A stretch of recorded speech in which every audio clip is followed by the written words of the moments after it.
പ്രത്യാശ എന്ന മൂന്നക്ഷരങ്ങൾ കൊണ്ട് ജീവിതത്തിൻ്റെ അടിമുടി പണിത മഹാപ്രവാചകനായിരുന്നു ഫ്രാൻസിസ് പാപ്പ. എന്തായിരുന്നു പ്രത്യാശ അദ്ദേഹത്തിന്? ഒരാശയമല്ലത്, അതൊരു വ്യക്തിയാണ്. ഈശോ ആകുന്ന വ്യക്തി. അത് ഉത്ഭവിക്കുന്നതാവട്ടെ സ്നേഹത്തിൽ നിന്നും.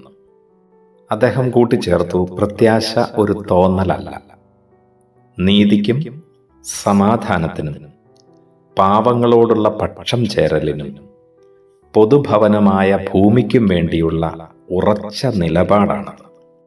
മനുഷ്യജീവിതം എന്ന് പറയുന്നത് പ്രത്യാശയുടെ പ്രകാശഗോപുരങ്ങളായി തീരാനുള്ള നിയോഗമാണ്. അതൊരു ജീവിത സംസ്കാരമാണ്, ജീവന്റെ സംസ്കാരമാണ്. കാലത്തിൻ്റെ അടയാളങ്ങളെ വായിച്ചറിഞ്ഞുകൊണ്ട് അതിജീവനത്തിൻ്റെ ബലനമാണ് പ്രത്യാശ. ജീവിതത്തോട് ഒരാൾക്ക് തോന്നുന്ന ആവേശമാണ് പ്രത്യാശ.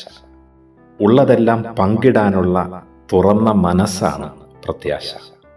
കണ്ടുമുട്ടലിലാണ്, ദൈവവുമായിട്ടും മനുഷ്യരുമായിട്ടുമുള്ള കണ്ടുമുട്ടലിൽ തെളിയുന്ന ആനന്ദത്തിൻ്റെ പേരാണ് പ്രത്യാശ. നിത്യതയിലേക്ക് വാതിൽ തുറന്നിട്ടിരിക്കുന്ന യാഥാർത്ഥ്യമാണത്. ആനന്ദത്തിനായുള്ള സഹജമായ ആഗ്രഹത്തിൽ സ്വർഗം വർഷിക്കുന്ന കൃപയാണ് പ്രത്യാശ.